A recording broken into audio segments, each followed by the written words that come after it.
जयति जगति माया यस्य कायाधवस्ते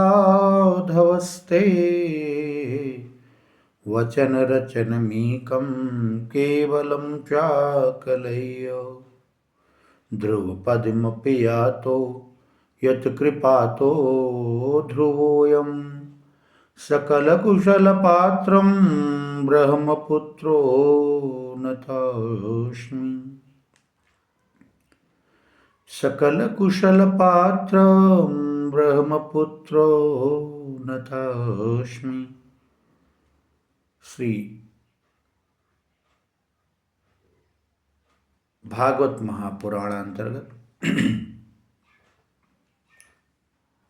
महात्म के 6वें अध्याय में कथा श्रवण विधि में हम आप श्रवण कर रहे हैं कि वक्ता और श्रीमद्भागवत महापुराण पुस्तक का पूजन करना चाहिए।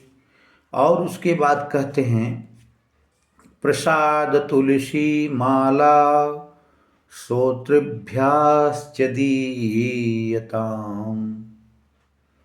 प्रसाद और तुलसी की माला जप करने हेतु श्रोतृभ्याश्च दीयताम्, श्रवण करने वाले को देना चाहिए। अमृदंग ताल ललितं कर्तव्यं कीर्तनं ततः। मृदंग ताल और सुंदर ढंग से भगवान के कीर्तन को भी करना चाहिए। कथा के मध्य में किन किन शब्दों का उच्चारण होना चाहिए यह भी स्पष्ट रूप से लिखा गया है। कैसे शब्द? जय शब्दम, नमः शब्दम, शंख शब्दम चकारयेत्, विप्रेभ्यो याचकेभ्यश्च वित्तमन्नं च दीयताम्।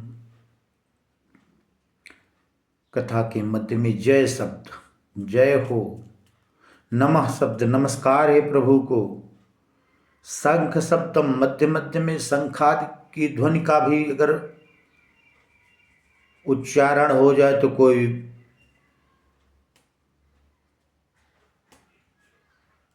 इधर उधर की बात नहीं है, होना चाहिए। उसके साथ साथ ही विप्रेभ्यो याचकेभ्यश्च, विप्रेभ्यः विप्रों के लिए, विप्रों को, याचकेभ्यः याचकों के लिए, याचकों माने जो मांगने वालों के लिए, वित्तम अन्नम च दीयताम, धन और अन्न देना चाहिए। विरक्तश्चेद भवो श्रोता गीता वाचा परे हनि, गृहस्थश्चेत् तदा होमः कर्तव्यः कर्म शान्तये। अगर श्रोता विरक्त है, उसको इस संसार के गेह देह से किसी प्रकार का मोह नहीं है, तो कह रहे हैं विरक्तश्चेत् भवे श्रोता गीता वाचा परेहन, तो गीता का पाठ प्रतिदिन होना चाहिए। और गृहस्थश्चेत् तदा, अगर श्रोता गृहस्थ है, पुत्र कलत्रादि की इच्छा रखता है, धन ऐश्वर्यादि की इच्छा रखता है, अथवा मोक्ष आदि की इच्छा रखता है, तो उसके लिए होमः कर्तव्यः कर्म शान्तये, जो जाने अनजाने में किसी प्रकार के दुष्कर्म गलत प्रवृत्ति में फंसकर कोई कर्म हुए हैं, उसके लिए, उस कर्म की शांति के लिए हवन करना चाहिए गृहस्थ को। और आगे कह रहे हैं प्रतिश्लोकम तु जुहुयात् विधिना दशमश्च पायसम मधुसर्पिश्च तिलान्यादिक संयुतम। हवन की भी एक व्यवस्था है। कैसे हवन करना चाहिए उसको बता रहे हैं। प्रतिश्लोकम तो जुहियात, पहली बात तो एक एक श्लोक से हवन करना चाहिए, ये विधि है।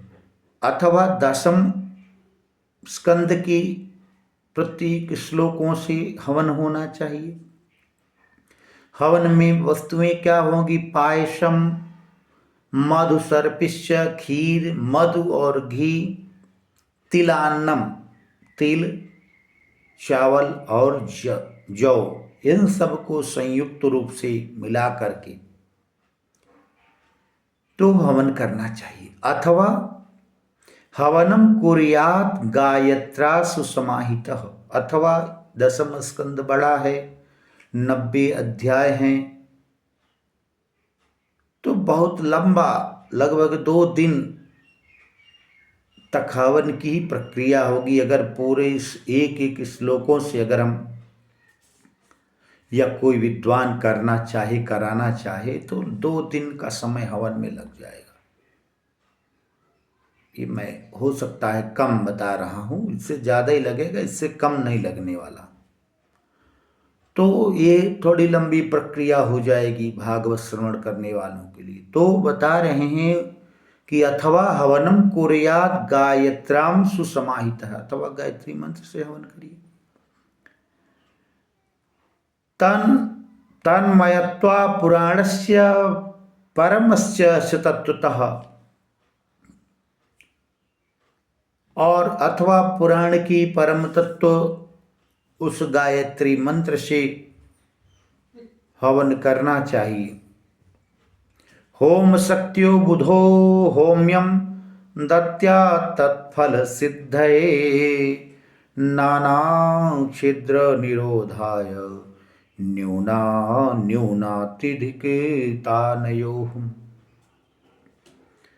तन्मयवाद पुराणस्य परमं तत्वतः, उस पुराण के तत्वतः होम शक्तौ बुधो होम्यम, पुराण की शक्ति की प्राप्ति हेतु बुद्धिमान विद्वानों द्वारा हवन अत्यंत अनिवार्य है। और न्यूनाधिक जो दोष फल होते हैं उसकी प्राप्ति के लिए, उसके विस्तार के लिए भी हवन निश्चित रूप से आवश्यक है। इसलिए समस्त भागवत श्रोता को हवन करना चाहिए। विरक्त के लिए छूट है, विरक्तों को हवन करें अथवा ना करें, गीता का पाठ करें, वो ज़्यादा श्रेयस्कर है। इस प्रसंग में इतना ही। आगे के प्रसंग को लेकर हम पुनः उपस्थित होंगे। तब तक के लिए जय श्री कृष्ण, जय श्री राधे श्याम।